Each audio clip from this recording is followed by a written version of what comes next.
Welcome to everybody. This is a hybrid event, which means that there are people watching online as well as those in the room. It's also being recorded with a view to it subsequently becoming a podcast. So there's multiple opportunities for seeing and re-seeing. My name is Iain Begg. I'm a professor at the European Institute, the part of LSE, which, funnily enough, deals with European matters. It's great to be joined by Jens Weidmann, who we'll introduce in a moment. But let me just give you a little bit of housekeeping. First is phones. If you have one, switch it off. You don't want to hear it ringing. And if it rings, then I'll assume it's from me, which will confuse me. If you are so inclined, we believe that there is a hashtag, which is #LSEEI, all one word, for anybody that wants to throw comments onto, what do we call it these days, Twitter or links? One of the two. And what we're going to do is have a presentation by the speaker, some initial questions, provocations maybe from me, and then Q&A with the room. When the Q&A starts, please be patient and wait for a microphone, not least because that then allows those who are not in the room to hear what you're saying and the recording to work. All very straightforward, really. So, what are we going to do today? The subject, let me read it out for you, but you can see it's about Germany, how Germany is changing. And let's face it, Germany is making significant changes at the moment. Not only is there a new government in the process of being formed, with a new chancellor in the process of leading it, but Germany has very recently enacted changes which will abandon its much touted, much respected debt brake. Germany is going to become more indebted. I never thought I'd be saying these words. And moreover, when I looked at some of the background to this, I found that the Bundesbank, which you might think is the toughest institution in Germany, is very keen on the idea. And they put forward an idea of a return to what used to be a golden rule in Germany, abandoned during the Merkel government in 2009 in favor of the debt brake, and now that would be reconstituted. So it's great to have someone who knows all this cast of characters, who's been around, and that knows what's going on with, in the case of Jens Weidmann, who chairs the Supervisory Board of the Commerzbank, one of the biggest German banks. For those of you not familiar with the German system, the Supervisory Board is the corporate governance, which is distinct from the Management Board, which runs the show. And I noticed that there's very good gender balance, something David Arch from OMFIF, our co-host, is very keen to know about, in both the Supervisory Board and the Management Board. Change is afoot. Jens, as I'm sure many of you will know, and I'm not going to run through your full biography because you've heard it before and you know it anyway, I should, is a former president of the Bundesbank. But he decided in 2021, after 10 years, that was enough, and decided that it was time to go and try something different, hence his move towards the private sector in the Commerzbank. But he's also, in a previous life, been an advisor to the Chancellery in Berlin, and specifically to Frau Merkel when she was the Chancellor. So he is an insider in what's going on in Germany. So without further ado, I'll ask you to give a warm LSE welcome to Jens Weidmann.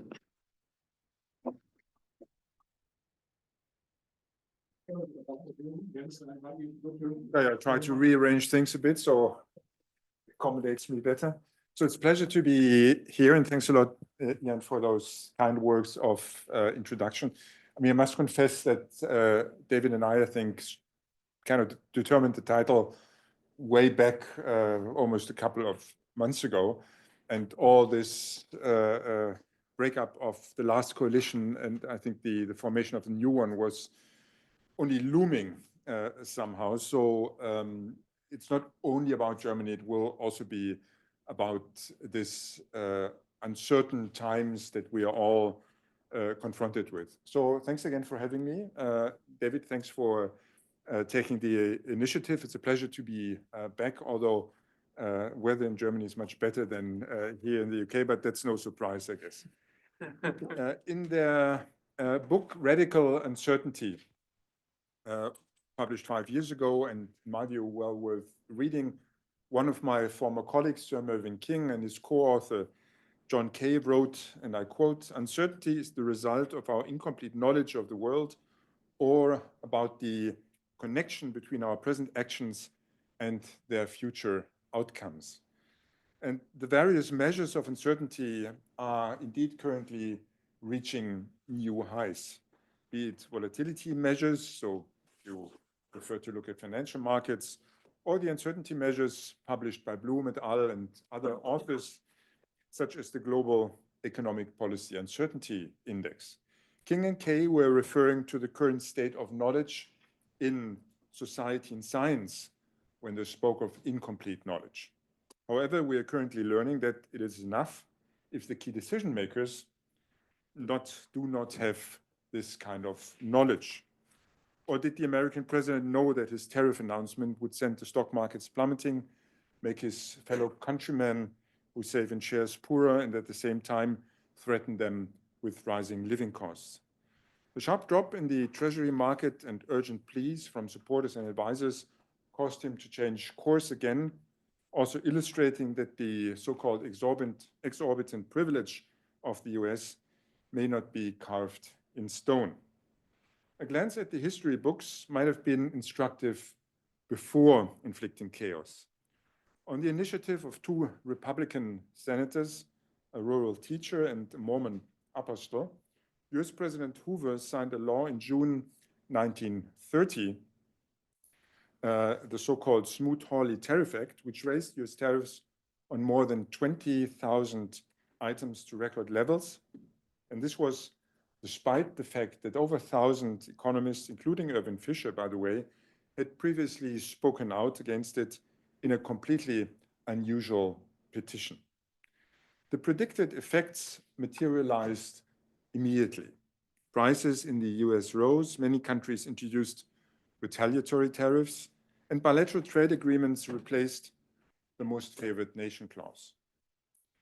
The United States foreign trade collapsed, and US tariffs contributed to a dramatic worsening of the global economic crisis, which had already begun to ease. Overall global trade fell by 60% by 1933. President Trump certainly does not want to be reminded of the unfortunate 1930s. His role model is the 25th President of the United States, elected in 1897. In his inaugural address, he said, "President McKinley made our country very rich through tariffs and through talent." At the time, McKinley wanted to use protective tariffs to shield American industry from competitors and divert US consumer demand to domestic suppliers. However, economic historians doubt that America's industrial rise in the late 19th century was due to tariff policy. Arab Mukhari, who wrote his doctoral thesis on McKinley at the Howard Kennedy School and teaches at the US Naval War College, writes recently in Foreign Affairs, "Today's systematic tariff threats do not resurrect the US tariff policy of the 1890s, because they cannot resurrect the world of the 1890s. Instead, they distort an out-of-date practice. The policy sows confusion, disrupts markets, and unravels norms of economic interaction. And by abusing tariffs as a policy tool, Trump invites the world to do the same." In terms of economic history, we are still at the very beginning of this new experiment with potentially draconian tariffs. This results in the already mentioned radical uncertainty, because even if our tried and tested econometric models could still predict the triggered effects and interactions with some degree of reliability, we do not know the next moves of this president in the White House and the responses of the rest of the world to them, especially as it is ultimately about more than just foreign trade. Ultimately, the entire rule-based world order is being called into question, and the geopolitical power structure is being reorganized under our eyes. In the end, uncertainty is also high because Trump's motives remain pretty unclear. Does he simply have a mercantilist aversion to bilateral trade imbalances, like in the 19th century? Is he hoping for higher revenues so that he can cut domestic taxes? Does he want to bring industrial production back to the US, or is he just trying to persuade other countries to reduce their tariffs and non-tariff barriers? In the United States, we witnessed a sudden awakening and a growing dismay at the game's unpredictable consequences. As US treasuries plunged, President Trump began to consider the consequences of his policies, setting aside tariff barriers for most countries for 19 days to allow for negotiations. While this postponement of a further escalation should be welcomed, uncertainty will undoubtedly remain extraordinarily high. Politicians, investors, and all of us must find ways to deal with this uncertainty. Bob Rubin, the former US Secretary of the Treasury, in his book, labeled In an Uncertain World, makes the important point that uncertainty forces policymakers to delve into those complexities to identify the relevant considerations and inevitable trade-offs. I'm not very optimistic that this will be the effect we can observe in the US nowadays. More generally, policymaking in such an environment becomes a risk management approach and relates to some extent, and we might come back to that in our discussion, to the long-standing debate around Brainerd's gradualism principle. Basically, what Brainerd says is that you don't run in a dark room, rather you find the right path in a sort of tâtonnement process. But in a risk management approach to policymaking, things are a bit more complicated, and basically it depends on how you assess the costs and benefits of the possible scenarios, and you might react more aggressively or less aggressively depending on your assumptions. And one example of this is, for instance, since we have witnessed a couple of crises by now over the last couple of years, during the financial crisis, for instance, this guarantee for saving accounts that has been pronounced Mario Draghi, whatever it takes speech. So sometimes gradualism is perhaps not the right approach. A while ago, I elaborated in the Per Jacobsen lecture at the Bank for International Settlements in Basel what all this meant for monetary policy making. In my view, and this is a bit taking us sideways, the point I was trying to make at that time is that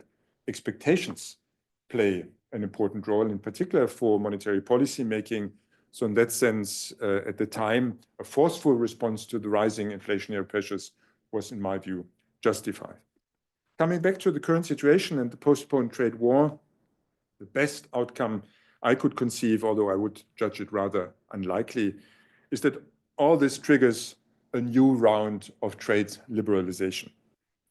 Vietnam's head of government, To Lam, called Donald Trump the very next day and offered him zero tariffs on a reciprocal basis. And also the European Union offered zero tariffs on industrial goods, and so did many heads of states and governments. However, this is only one side of the story. The European Union, for instance, basically has a dual strategy of threatening countermeasures while signaling a willingness to negotiate. The EU has already prepared retaliatory measures that could affect not only US good exports, but also US tech service providers. The People's Republic of China chose a still different path and promptly imposed counter tariffs, escalating the conflict with the US to the point where it could largely bring down trade between the two countries.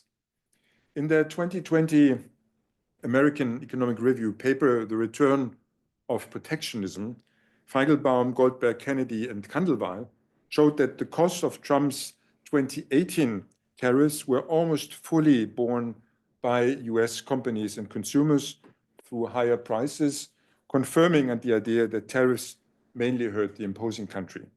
Thus, according to these and other findings, one should also advise against retaliatory counter-tariffs, because tariffs also always pose the greatest risk to one's own prosperity. But ultimately, we find ourselves in a political, economic power game that the European Union and others must face up to. Retaliation against unilateral tariffs can be economically costly, but strategically necessary to defend the rules of global trade and maintain long-term cooperation. Of course, they also help gain bargaining leverage. But it will not be easy to conduct negotiations with a counterpart who argues largely unimpressed by facts. It will have to be explained to the US president that European VAT is a sales tax that raises the price of domestic products by the same amount for domestically produced and imported goods, and that it is therefore not discriminating. We will then have to try to focus our attention on the services balance, where the US has a considerable surplus due to the global dominance of its tech giants. However, the Europeans will not be able to deny that the current account balance, which includes trades and services, shows a surplus in their favor. But besides the fact that targeting bilateral current account balances is an economically meaningless concept, in my view, it might be helpful to point out that the dollars thus earned are primarily invested in American equities and government bonds. So up to now, at least, and we're back to the discussion of the exorbitant privilege. I fear that a general round of trade liberalization or a zero tariff free trade zone with allies will remain a dream, and that the US president will not want to do without a certain level of tariffs on industrial products. In the original announcements, the White House had formulated the goal of its policies as follows. Quote, the need to maintain a resilient domestic manufacturing capacity is particularly acute in advanced sectors like autos, shipbuilding, pharmaceuticals, transport equipment, technological products, machine tools, and basic and fabricated metals, where loss of capacity could permanently weaken US competitiveness. And with regard to the defense industry, the statement adds that America needs, I quote, a large upstream manufacturing and goods producing ecosystem. This includes developing new manufacturing technologies in critical sectors like biomanufacturing, batteries, and microelectronics to support defense needs. So basically, it's a lot that is included in this. And this justification is based primarily on geostrategic and military power interests. Strategic interests, power calculations, and of course also the personality of the president who claims to make all decisions on trade issues by himself will have to be taken into account by the Europeans if they are given a chance to negotiate. The outcome, the most likely outcome, could be a highly complex world trade system based essentially on bilateral trade agreements, which overall, including for US citizens, is associated with the loss of prosperity compared to a multilateral system of free world trade. And that, ladies and gentlemen, is still the benign scenario. If negotiations largely fail, we also cannot rule out the possibility of the global economy sliding into an economic and financial crisis again, if there's a lack of political common sense to avert this worst-case scenario. And this possibility is what Frank Knight and John Maynard Keynes already described in the 1930s, by the way, as unmeasurable, i.e. radical uncertainty, and to what King and Kay refer to in their book. Basically, this is a case when you cannot any longer attach a probability distribution to certain outcomes, or even worse, you do not even know some of the possible scenarios. So optimal policy decision-making will have to take into account the extent and also the nature of this uncertainty. In addition, it's not just the free world trade order that is being damaged before our eyes. The peace dividend that Europe was able to reap after the fall of the Iron Curtain has also been used up. For too long, German politicians in particular have indulged in the illusion that deterrence against Russia is not necessary, and if it is, then the US would step in. But since the annexation of Crimea in 2014, at the latest, it should be clear that the Russian president is pursuing a revisionist imperial agenda. And since Donald Trump's first term in office, it should be clear that Europeans cannot rely on being protected by the so-called world's policeman, if there's any longer. One of Trump's accusations was, after all, quite justified. In the defense, or in the area of defense, Germany in particular has played the free rider for a very long time. Germany and its partners in the European Union must therefore face a complex geopolitical challenge in a situation in which they themselves have economic weaknesses that are deeply rooted in their structures and weigh on their political weight. For example, the German Council of Economic Experts points out in its reports that the real growth of production potential in the German economy has fallen from an average of around 2.5% in the 1970s to 0.5% in the 2020s and threatens to fall even further.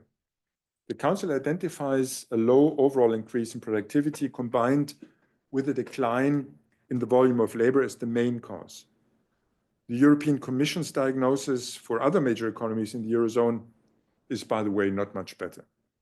The ECB recently published a study in its economic bulletin that shows how Europe has lagged behind the United States since the mid-1990s. Between, and I quote, 1995 and 2019, US labor productivity per hour worked increased by about 50% or 2.1% a year. In the euro area, it only increased by 28% or 1% a year during the same time. In the 2020s, the underlying structural developments continued and was reinforced by economic factors, the pandemic and the rise in energy prices, and Germany's dependence on a weakening China. The authors surmise that the greater ability of the United States to create and to use digital technologies in the production process is one of the main drivers of the US-Euro area productivity gap. ECB board member Isabel Schnabel cited the following further reasons: a lower intensity of competition due to a greater fragmentation of the European markets, and a delay in the implementation of technological innovations, but also lower management quality, as well as a comparatively higher density of regulation. In order to remedy these structural weaknesses, a reorientation of economic policy is required at both the European and national level. After all, the European Commission has promised in its action plan for the years 2024 to 2029 to reduce administrative burden and reduce reporting obligations by at least 25% and at least 35% for SMEs. It also wants to stress test the EU acquis and make proposals to simplify and codify legislation to eliminate overlaps and contradictions while maintaining high standards. With its first omnibus package to reduce bureaucracy presented at the end of February, it wants to trim its so-called taxonomy, which many companies in the real economy and the financial sector criticize as excessive, and Commission promises, a far-reaching simplification in the fields of sustainable finance reporting and sustainable due diligence. However, the Commission is shying away from the crucial question: why is taxonomy reporting needed if the reduction of greenhouse gas emissions is managed by the EU emission trading system? Unfortunately, the Commission fails to heed the advice to writers attributed to William Faulkner: kill your darlings. So Europe should also return to the market economy principles on which the European Union is based in a more stronger way. A highly competitive social market economy, I quote, is explicitly stated as one of the Union's objectives. It's Article 3 of the treaty. In the primary law of the European treaties, and the open market economy with free competition is one of the economic principles of the member states. This is the fundament the European Union is based on. Mario Draghi's report provides valuable advice on what needs to be done to strengthen the competitiveness of the European economy. Mario Draghi states, we are failing to translate innovation into commercialization, and innovative companies that want to scale up in Europe are hindered at every stage by inconsistent and restrictive regulations, end of quote. He then advises that Europe must profoundly refocus its collective efforts on closing the innovation gap with the US and China, especially in advanced technologies. However, while Mario Draghi proposes a mixture of unleashing market forces and targeted promotion of future technologies, European politicians tend to seek salvation primarily in fine-tuning industrial policy. Funding programs for research and innovation in key technologies can provide additional incentives, but above all, we must learn to trust in competition as a superior discovery process and also create the right framework for that competition to unfold. In German business circles, there is rightly a major complaint, and that is that we are slowing down private productivity and efficiency through a confusing jungle of regulations, bureaucratic application and approval processes, as well as lagging digitalization of public administration. It is not only the European level that is responsible for this undesirable development. National governments and parliaments have also contributed to it with their legislation and administrative practices. I would therefore like to turn my attention to German politics in the following. So there you have it. I will not give you a full-blown assessment of the coalition agreement between the Christian Democrats and the Social Democrats. I mean, it's a long document. I'm not sure whether you want to read it fully, but it's certainly worthwhile, of course. But I give you some of my rather initial impressions. And you have to bear in mind that many points in the document need still to be fleshed out and are mere announcements for a later point in time and under the condition of available public funds. So the proof of the pudding is ultimately in the eating. But I also believe it is already a good thing that Germany will soon have a government able to act in these turbulent times after months of paralysis in the final stages of the last coalition. The economic policy section of the coalition agreement states full-bodied and boldly, our goal is to increase potential growth to well over 1% again, and this will be our clear priority. So the coalition partners do acknowledge the alarming finding of the Council of Economic Experts and others, but how does the next government intend to achieve this? Phrases such as unleash growth forces through structural reforms or reduce bureaucracy have already been used in previous coalition agreements without much of this being implemented. And just to take a short step back in time, during my time as an economic policy advisor in the chancellery that you mentioned, and this was around 20 years ago, the goal of reducing bureaucracy costs by 25% was also already set in the coalition agreement. And there was also an institution that was founded for that. The Regulatory Control Council was set up to achieve this goal. And the numbers I have seen now in preparing for this discussion with you today don't date back to this initial phase when I was in government, but start in 2012, but they're still quite instructive. Because there you can see that the bureaucracy cost index that is now measured by the Statistical Office has moved more or less sideways since 2012 when they started publishing these numbers. But it only measures the cost of documentation obligations. The annual compliance costs, which are much more comprehensive and meaningful and take all bureaucracy costs into account, have risen by 27 billion euros since then. Now, this time, a fundamental revision of the laws applicable to planning, construction, environmental standards, statistical obligations, approval procedures, public procurement and administrative proceedings is also intended. So this might pave the way for more success this time. The target, interestingly, seems to always remain the same. And I quote the coalition agreement: "We will reduce the administrative costs for businesses by, you guess it, 25%, around 16 billion euros, and lower the compliance costs for companies, citizens, and the administration by at least 10 billion euros. And you have to relate this to the 27 billion euros I just mentioned. So, seen before in other coalition contracts is also the target that Germany's administration should become more digital, more efficient, more effective at all levels, and see itself as a partner and enabler for people and companies. We will also see how this plays out. I just got a new driver's license. I waited for over a year. So this I think is a basis for improvement, put it positively.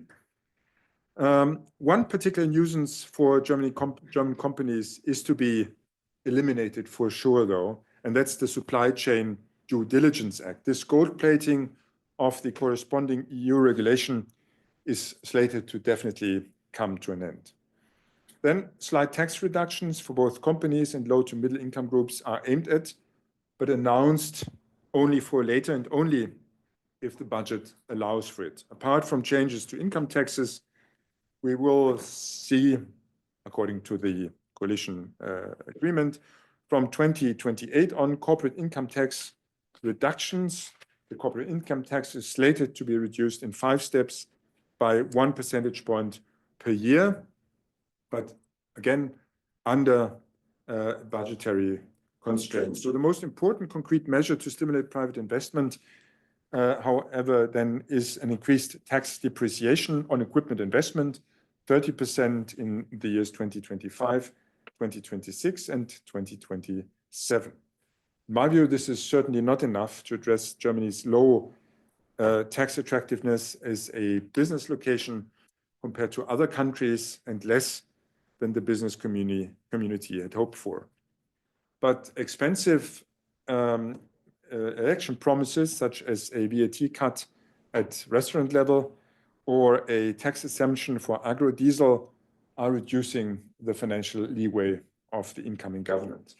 The agreement also transpires an essentially interventionist understanding of the state's role in the economy. Just to quote one example, with an early phase public-private investment fund that is deciding on where to put the money in that fund.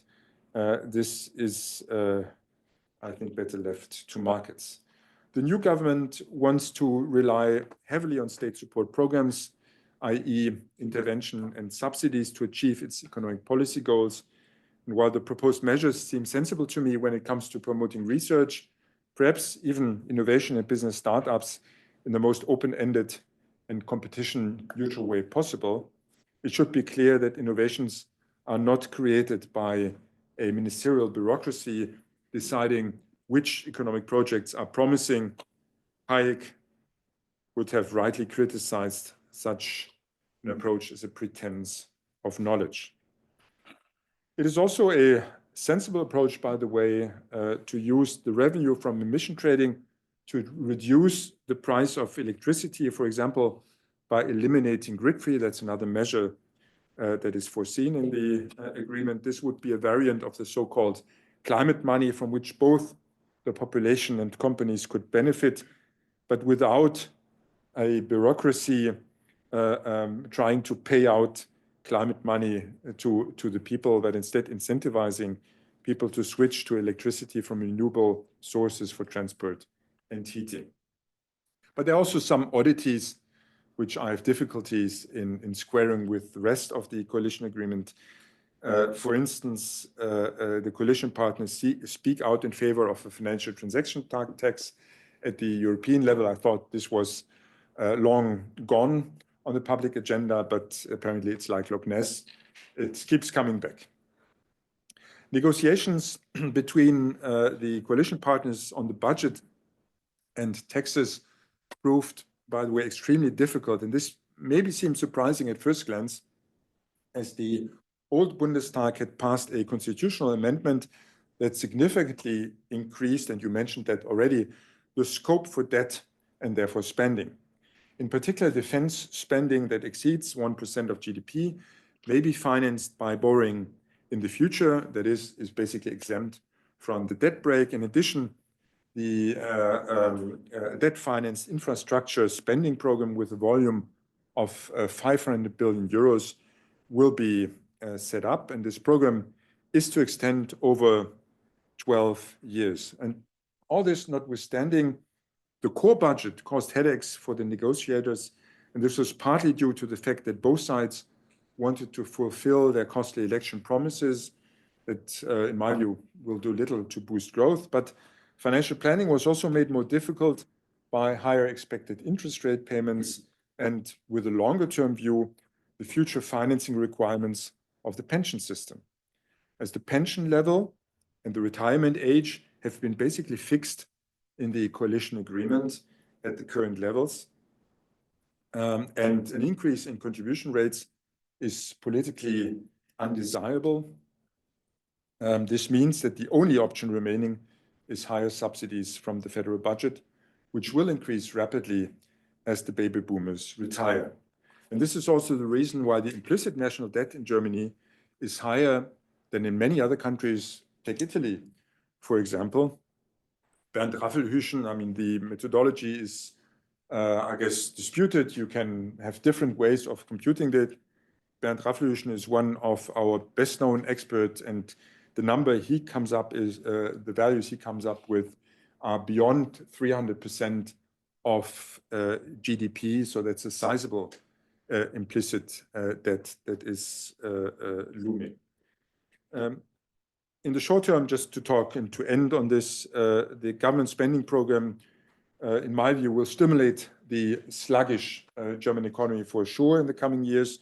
It's also likely to stimulate private investment, particularly in the defense and construction industries, and to spill over into other sectors. However, there's one, I would say, well, I'm not sure, David, how to translate this, Wermutstropfen. I have to pour a little water in your wine, I would say. Yes, a compensatory drop. It's not as elegant as Wermutstropfen, which is an alcoholic beverage, but it's the shortage of qualified labor. I mentioned that already when we discussed the production potential. It's already a limiting factor these days. And although the redundancies in some of the weakening industries could help in this regard, Germany, in view of its aging society, also will need more workers in social professions, and also will have to staff its growing armed forces. And what we've also observed over the past is that, interestingly, the civil service has grown steadily in recent years, and it's quite likely that this trend continues, despite the promise in the coalition agreement to lower the number of employees in the federal administration by 2% per year. This is, I mean, my skepticism stems from the fact that most civil servants work not at the federal level of government, but at lower level of government, and thus it's not sufficient that the federal government takes action. But also already the incoming new government already increased the number of cabinet members. So that's not a good start to reduce your federal employees by 2%. In my view, the key to a sustainable overall reduction is a critical review of tasks at the first step, and of course also more efficient procedures. So let me just perhaps end with two remarks on the defense spending. There's no clear number in the coalition agreement on the target that is aimed at. But if you read through the coalition agreement and try to guess what is needed to fulfill the goals that are set out there, then I think you will arrive at a number that is comparable to the defense spending per GDP or in relation to GDP that you can observe in the US. So it's a sizable increase for Germany, with sizable economic effects if we have a more innovation-friendly environment and a better integrated European financial market that allows also these spillover effects to work fully. I'm not sure whether you took the train recently in Germany, or whether you're fully aware of Germany's aging public infrastructure. I know that, David, you suffered a lot from this. I never complain. You never complain because you're British. But Germans do complain a lot. So this is certainly welcomed, although the numbers are quite impressive. I mean, 500 billion euro, you have to be able to spend that.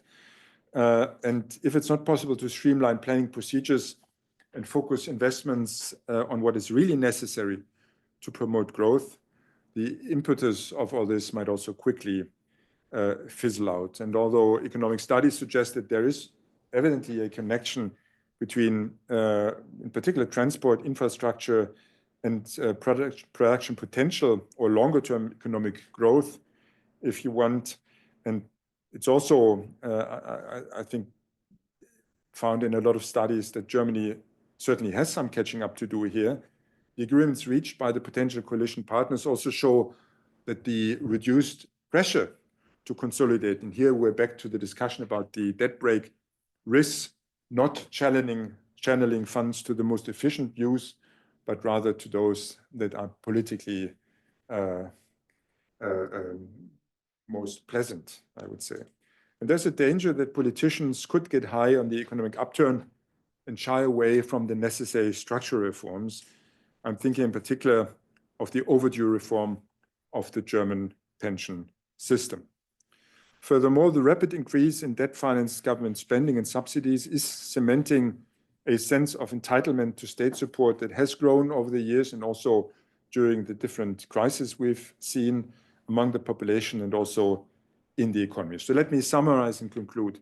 Significant budgetary deficits of 3 to 4% of economic output, accompanied by an increase in debt to over 80% of GDP, would only be sustainable if Germany succeeds in significantly strengthening potential growth. I think that's the bottom line of what I wanted to say.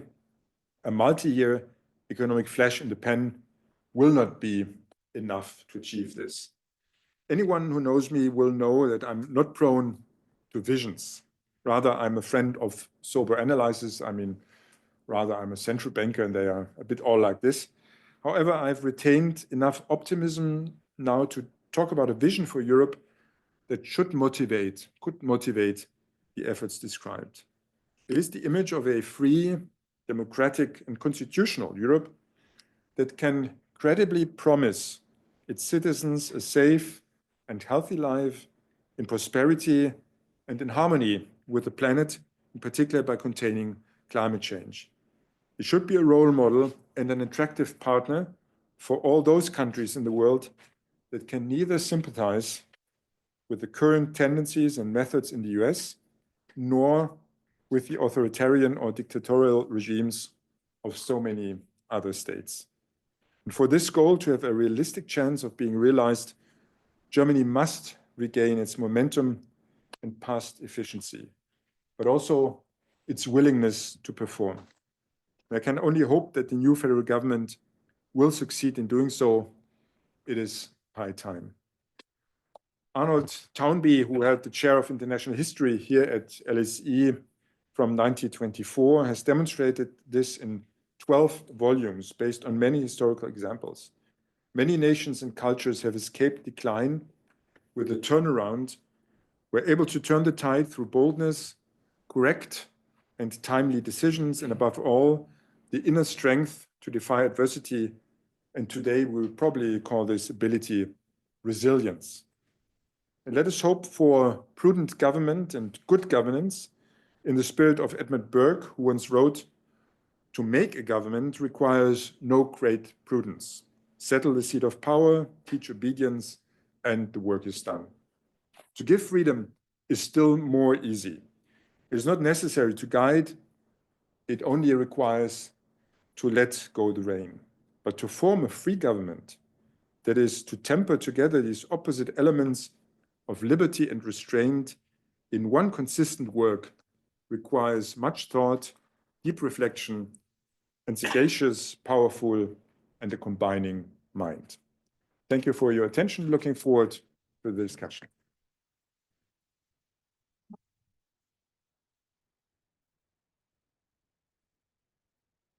Many thanks, Iain, for a very profound examination of the way things are going. I've retained an element of realism with a very occasional snip of optimism, some pessimism as well.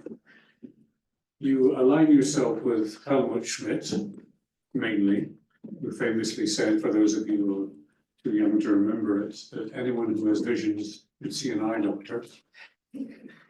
You highlight the question of simplification, although my response to that very often in government is no government comes in which isn't promising simplification. None says we're going to complexify, and yet they all do. So there's a fundamental paradox of public policy there. And you also, I think, draw attention to the significance of the denominator in many of these economic statistics we use. The denominator is GDP. If the denominator does not grow, the numerator is going to get worse in many circumstances. So a focus on the denominator is often very important. And the last little quip I have is, I remember reading about the Duke of Wellington when he became Prime Minister. And he had his first cabinet meeting, and he turned around to his aide afterwards and said, "It's astonishing. I gave them my instructions in the questionnaire." But maybe this is something to say about how politicians can make decisions. I'm going to almost resist the temptation to say anything about Trump as a first question. But let me do it in a very circumspect way, which is to pose the question, suppose the end game of Trump is, to use an old Greek word, autarkes, complete autarky. The US takes itself out of the world trading system, a bit like North Korea. Would we care? My first question to you. I would care. I think, I mean, it's a bit like the smaller scale, I think, the loss of our British friends in the European Union. I very much regretted that you took the decision to exit. And I think we miss a reliable partner that was on our side when it came to defending market principles. And in that sense, I think it would fundamentally change the global order and also, of course, the trade system if the US were no longer part in this. But I think this whole fascination, I would rather say morbid fascination with the daily Trump quotes and changes in direction, kind of, in my view, also covers the fact that there had been tendencies in that direction even before Trump. The crisis, the COVID pandemic, for instance, revealed to us the fragility of the global supply chains, and many countries started to try to become more, to gain autarky, to reorient their supply chain. So it was already ongoing. Trump just exacerbated this and basically pushes it to the extreme. So in that sense, I gave a speech in 2022 at the BIS in Basel, basically dealing with the major trends that I felt were influencing monetary policy looking ahead, and deglobalization was already one of them. The interesting thing is we all talked about deglobalization, but the numbers didn't really show it. When you look at trade in relation to GDP, it was still, slightly growing or basically moving sideways, and that was mainly related to the weakness in China. So we did not have, despite all our talk about deglobalization, real deglobalization. We might have it now with Trump, which in my view would be a horrible outcome. Yes, it's worth remembering that globalization is not just trade. Trade and services, as you mentioned, it's also international investment, it's international labour flows and its technology flows. So we sometimes lose sight of the other elements of globalization. When you were speaking, I detected, you can tell me whether I'm right or wrong in this, a slight ambivalence about the new fiscal framework in Germany. So let me first ask you, do you approve of it as a direction? And given that the idea is to allow Germany to use the fiscal space that, shall we say, Wolfgang Schäuble always said you'd never need to use, is this a good thing for Europe and for the world? That's a very complex, It's a cunning question. and it's not easy to answer, because directionally, of course, it's clear that Germany had to react also fiscally to these geopolitical changes that we're all witnessing. So in my view, it was clear that defense was an area that had to be treated differently under the debt brake. From an economic point of view, I would always say that the transition to a new steady state is a different thing than the new steady state. So if you have permanent spending at a higher level, you should also be able to fund that permanently through taxes, for instance. And this is not what they've done. They have not in a way catered for the special needs of the transition phase, but rather opened the doors much more widely, in particular also with a view of this infrastructure investment fund. So yes, I thought that the defense requirements needed a debate about how to deal with them within our fiscal rules. I'm a bit more concerned that now we've opened Pandora's box, where I would say I'm less concerned about Germany for the time being. I mean, we start from a very low debt level. Plus 62%. And I said it probably will arrive at something around 80%. So it's not something that, from all the analytical work that I know, should be considered as alarming. But Germany has a very important anchor role in the European Union. And my concern, and that was always my concern when we had these debates about the debt brake, is it's very difficult once you open that debate to contain it. How can you tell your neighbors that you exempt all these spending from your fiscal rules, but they're with a completely different fiscal situation should behave differently? That's one point, and the concern that you sensed in my speech is that at the end it will also be difficult to contain it to certain spending items. I mean, if defense is a good thing, why should education not be one? By the way, most education spending is not an investment even, it's current spending. So why should you treat investments in the heads of the future generations differently? Why should, so then you open it more and more, and it's very difficult then to come back. And I fear that the debate at the European level, are other countries able to spend to the same extent? What does it mean for their debt sustainability, etc.? And I mean, on a more fundamental level, I think we are all having the feeling that we are living in extraordinary times, and there's even a name in German, Zeitenwende. I'm not sure how it would It's called Zeitenwende. It's called Zeitenwende here as well. Time for change. But we have never really had a societal consensus about what it actually means. And remember, the former government used this term, didn't really increase, I mean, defense spending only jumped now. And I think what's required to have, what's required for political stability, and also kind of to fend off, let's say, the more extreme political movements is a consensus about what this means. And not just come up with large numbers and then in 2 years' time you have a debate, oh, where did all this money go? Why do we need it? Do we do another 180-degree turn and so on? So I think it's important to have the societal debate around. I think this is one of the reasons the so-called golden rule was abandoned in the first place, which was that coming ministers would find ways to define anything as capital spending rather than current spending. Yeah, and what is often overlooked in the debate is that it only applies, of course, to net investments.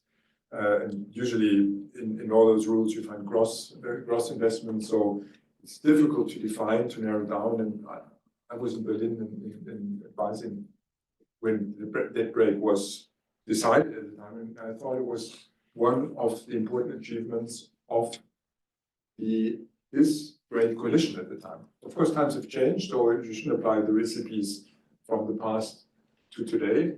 But at the time, it was a major achievement. And they also did pension reform at the time, by the way. So you're one of the guilty men. For those, No, I'm not saying it. for those who don't know, the words guilt and debt in German are the same. I'm going to come to the audience, but one short question just for me. A Dutchman, a Frenchman, and an Italian went into a bank. This is not the start of a joke, it's a true story. Followed by a French woman. Is it time for a German president next time round of the European Central Bank? I'm wondering who that might be. Who could she be? No clue. Too abstract for me. No, but I think nationality should play a role. Basically, I mean, if you want to ask the underlying question, I would say this debate shows that probably we are not there yet, because you shouldn't play a role where the head of the ECB is a French lady, an Italian man, or a German. You should take the one that is best qualified for the job.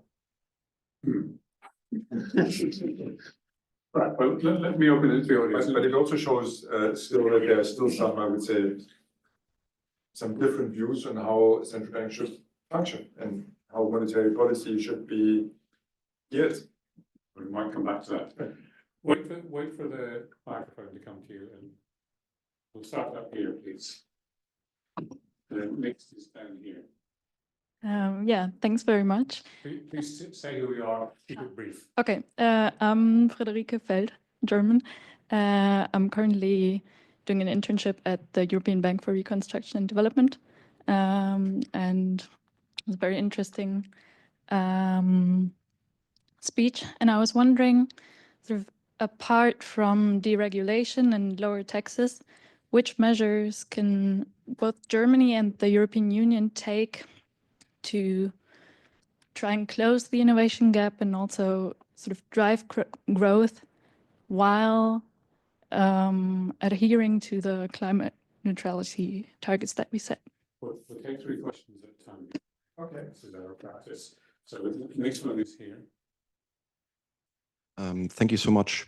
My name is Joachim von Hallers. I'm the chairman of Tuesday Club, a geopolitical roundtable based here in London. My question, could you expand and map further out your vision for Europe? You briefly touched on at the end of your presentation, your vision of Europe and the potential threats to your vision. Thank you. I think we have to change nationality. We have Lorenzo. Can I speak here? Okay. So thank you very much for your speech. Very interesting. Allow me to be a bit provocative, okay? Because you mentioned the Trump and the shock that might represent for the global economy, and indeed that is indeed a new element, which probably trigger also the unprecedented reaction by German policymakers and the big shift, the announced big shift in policy, because we haven't seen it yet. Now, one of the two must be true that, you know, I mean, this is a new shock, but many of the, say, underlying trends were already present, okay? So I don't mention all of them because you know all of them. And so the question is, okay, we have a new shock, which is Trump, but all the other stuff was already there. Now, the big shift, the announced big shift in policy was very much welcome, for what I understand in Germany, also elsewhere. But either it is not as good as it looks, or there are some problems, as you mentioned, or the previous policy was, say, suboptimal. So you have already answered part of my question, because you already said that you fear that there might be a kind of opening of Pandora box, both in Germany and in other countries, European countries. But how about the other part? So was the previous policy not optimal? Three challenging questions for you, Jens. Yes, let me start with the last one. Basically, two questions, and I fully agree with you. That is what I wanted to express. I think there are transformational changes that we are confronted with that are nothing new. And to some extent, the Trump administration exacerbates some of these trends, like deglobalization, if there's any, just to name the most obvious example. I think there is, though, a new trend or a new element, in my view, which is erratic policymaking, and an erosion of institutional controls that is a risk and a source of uncertainty for itself. And that is, I think, something that we have learned. I mean, sometimes, well, I would fully agree with you, even the fact that, let's say, the US might not be a reliable an ally as before was kind of in the cards.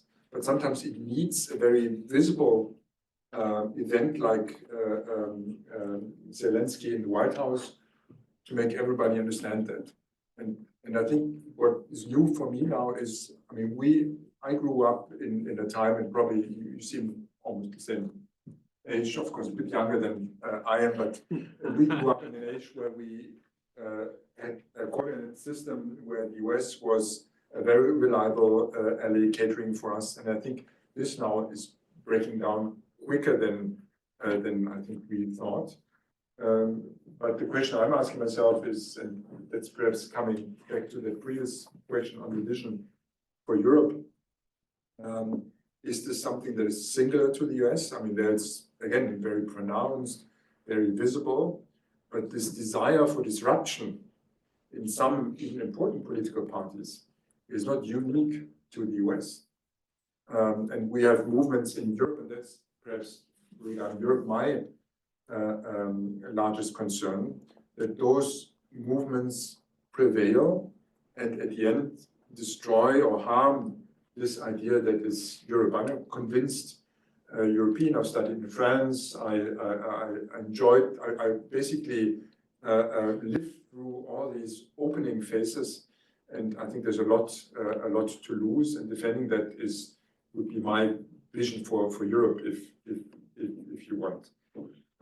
When it comes to the growth policies, I think the completion of the single market is, for instance, one that we also discussed for a long time, but that is still unfinished business in a lot of areas. I'm not talking about the financial market or the banking union, which is perhaps the area I'm closest to, but if you talk digital services, for instance, and others, so that was the point of Isabel Schnabel, this market fragmentation.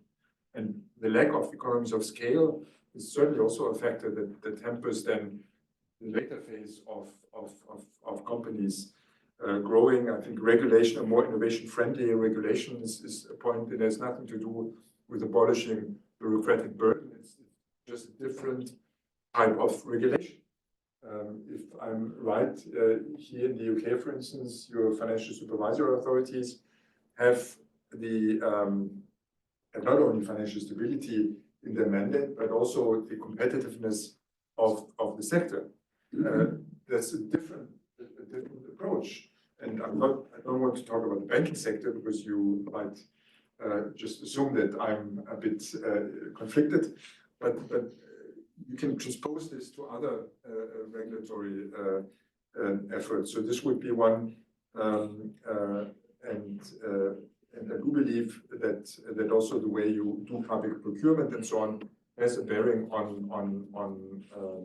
the competitiveness of your economies. I'm just a bit more skeptical I think the report by Mario Draghi is very important and it's really worthwhile reading, and it's a good lecture, a good reading. But I think this focus on big is beautiful has to be nuanced somehow. It's not that only large companies mean you are competitive. And that's a bit the tendency also when you look at the European debate at this juncture, look at all those large Chinese companies, look at all those large American companies.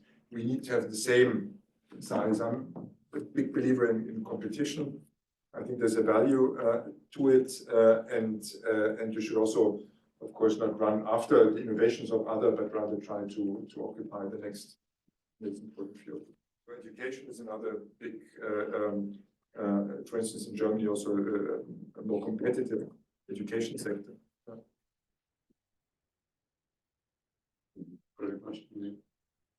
I think I jumped one of you. I'm not sure whether I answered all of your vision for Europe and the threats. Yeah, the threats, that's what I try to mention, because I do believe that the idea of Europe is to some extent questioned. And that's why the success of, for instance, this next government in Germany is so important. After the elections, the AfD, which is our far right-wing party, has further, the votes for them in the polls have further risen. So they are now the largest opposition party, and they have also this longing for disruption that you and this admiration for Trump that I'm skeptical about, to be quite frank, and that is not really helping in solidifying or advancing this European idea that I think is very worthwhile. And that's another round of questions. Okay. One here with a blue container in front of her.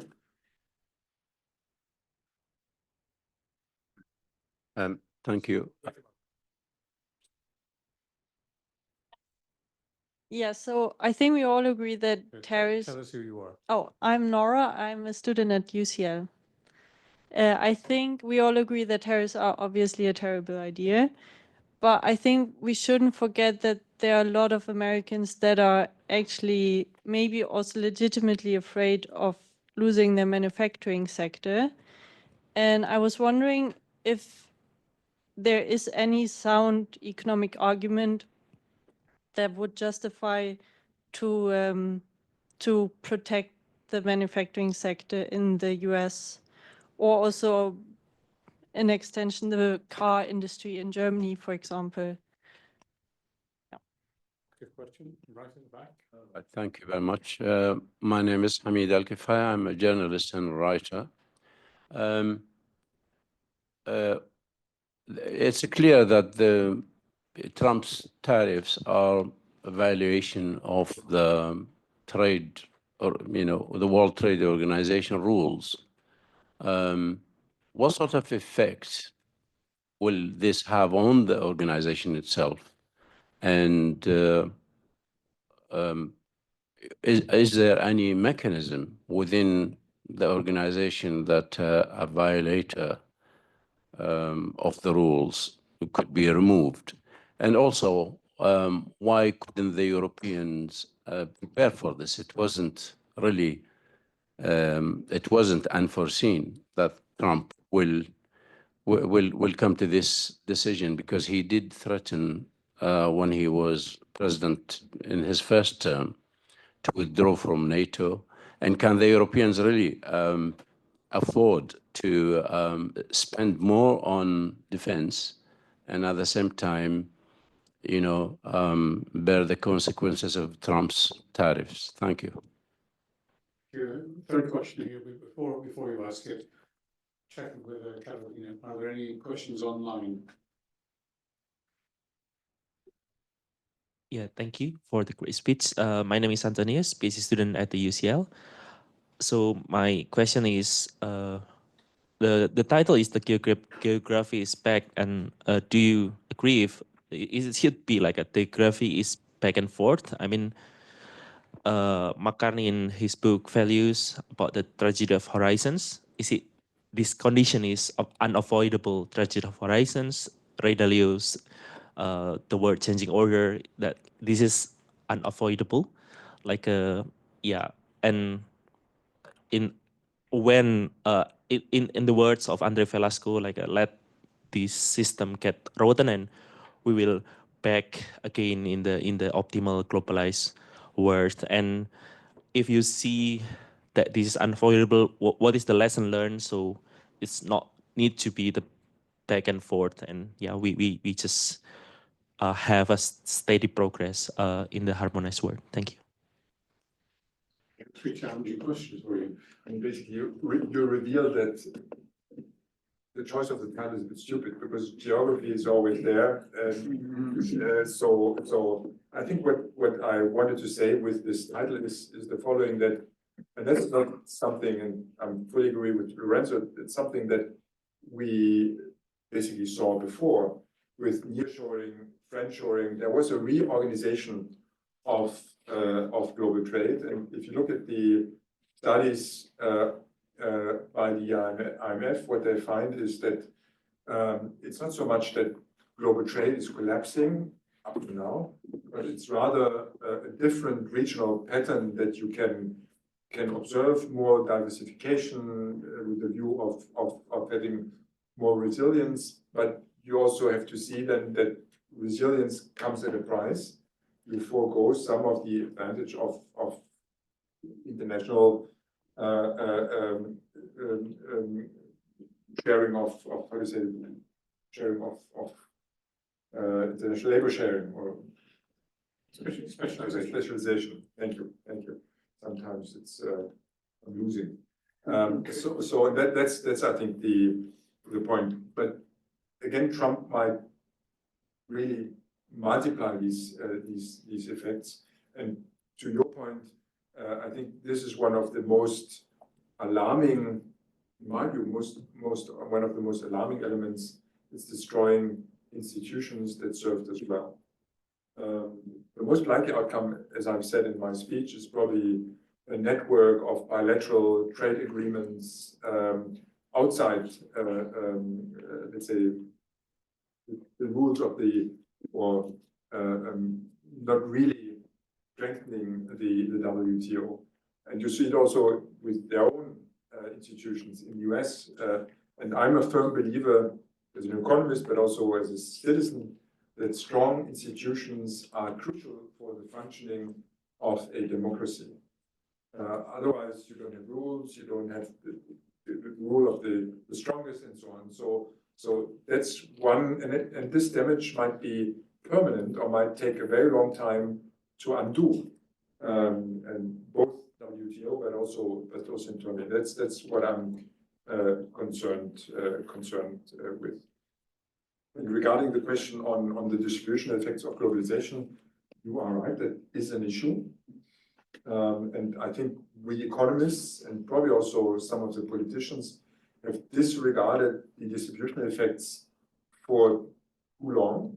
I'm just focusing on the overall welfare effects of trade, obstructs the view for those that lose. And if they are powerful enough to have political weight, then this will have an influence on policy making.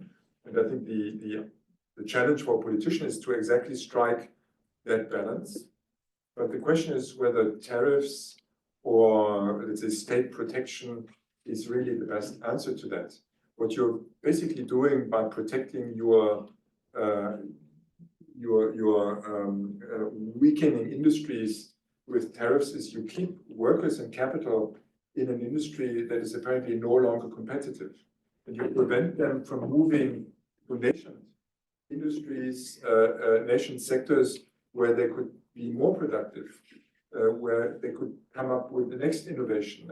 And so I think it's more about basically accompanying that structural change, accommodating it for the individuals, but not about keeping the structures or preserving a structure that is no longer viable. If you want to take it to another level, you can come up with all those quotations where people try to not to allow cars on the street because they thought there were never enough drivers who could drive them and preferred their horse carriages.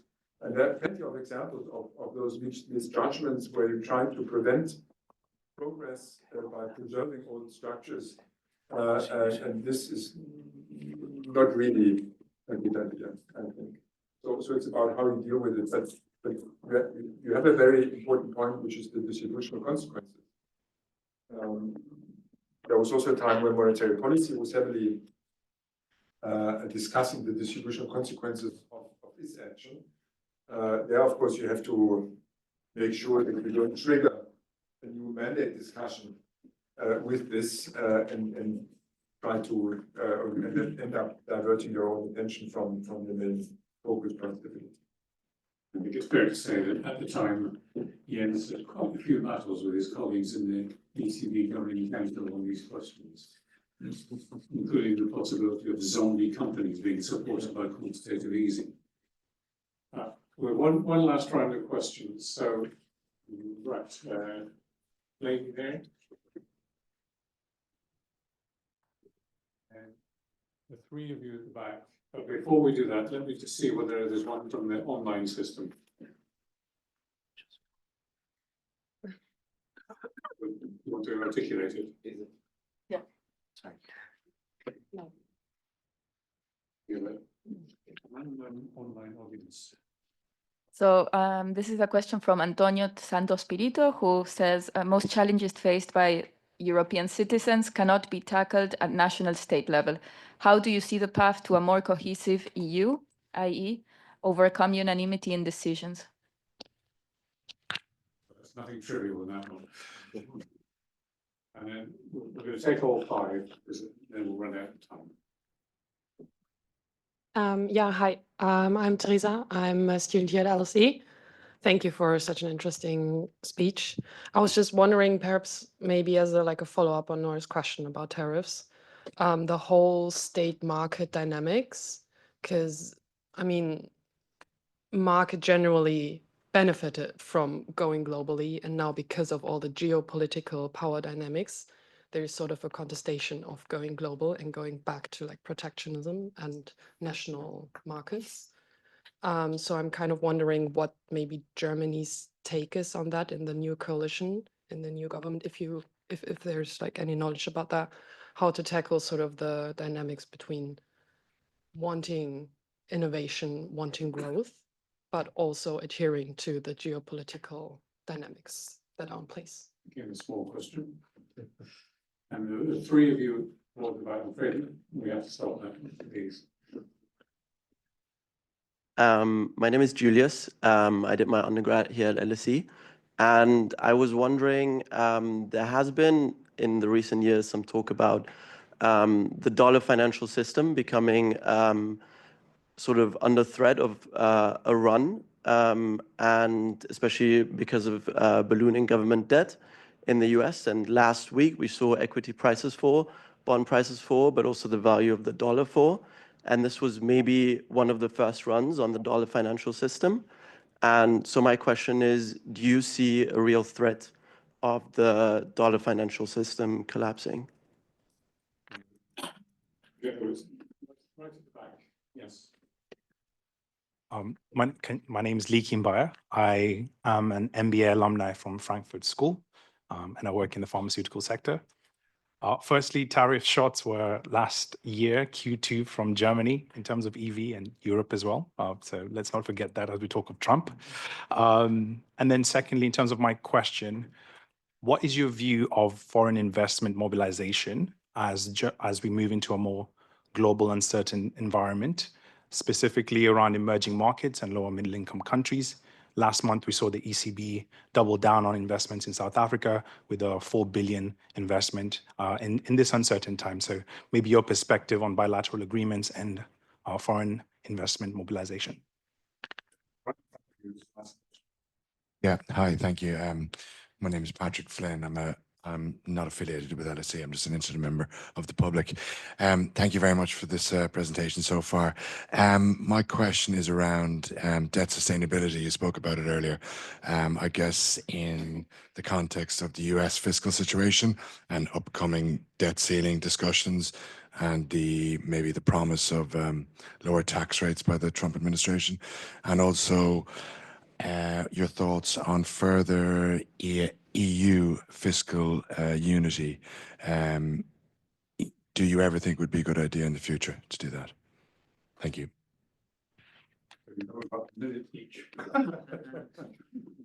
And still need to remember, there were quite substantial questions. Let me start with the last one, which to some extent also relates to the one by Antonio. I think there's a simple principle that should be respected. That is the consistency of liability and control. There are a lot of policy areas where you have external effects, where it makes a lot of sense to decide them at European level, and then you can also fund them at European level. What is less sensible, in my view, is to have European funding and national decision making, because then you have a classical free rider sort of problem, and I think this will end in the erosion of fiscal discipline and also in undermining the acceptance of European Union. So I think there's still a lot of policy areas where the EU should play a larger role because of those external effects. But the principle for me is subsidiarity. That was, I think, if I remember, part of the first question. I'm not sure that all, let's say, that the citizens of Europe always need to be catered for or treated by the highest level of government. There are advantages to take decisions at the lower levels of government because they're closer to the preference of the citizens, and they might also differ. It's a good German expression, competence. Exactly, yeah, absolutely. So I think it's finding the right balance between more integration in some of the areas and reverting back to a very subsidiary approach in others. And in my view, this will bolster acceptance of the union. Then this very tricky question about, let's say, the role of the US as a safe haven. Let me just say the following. I do believe that so far this is undisputed, but we have seen over the last weeks that you can irritate financial markets. And there I'm back again to my stressing of the role of institutions. If the feeling is that there is no institutional control, there is no checks and balances, that decisions are not taken in a rational sense, harming everybody else, then I think this can also erode. And you've seen this in the US Treasury market. And I think basically this has alarmed also many of the colleagues on the other side of the Atlantic. So this exorbitant privilege, basically the fact that the US can pay everything in its own money and does not risk balance of payment crisis, is based also on the trust in the US system.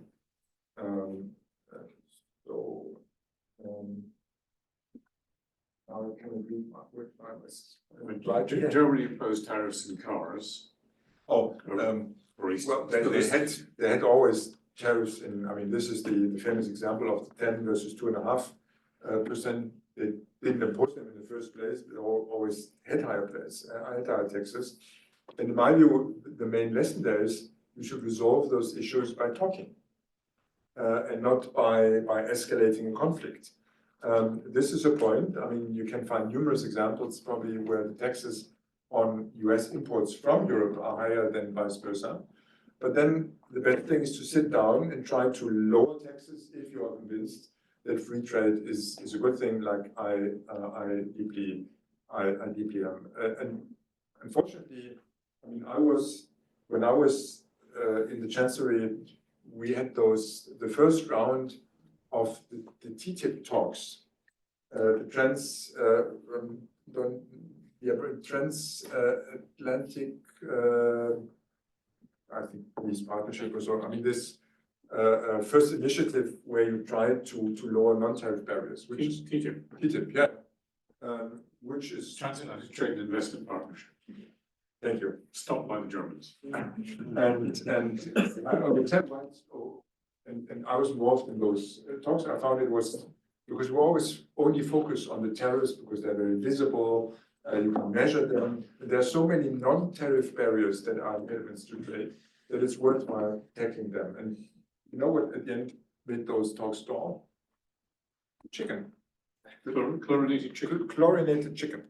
And I think the gentleman who posed the question also had a question about emerging markets and being frozen out of the European system. Do I interpret you correctly? Just nod. Yes, go for that. Yeah. We can't hear you, so.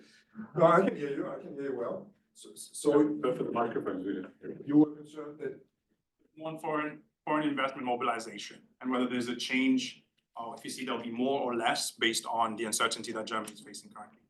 I'll just, for the microphone, I'll just say foreign investment mobilization will be more or less as a result of it.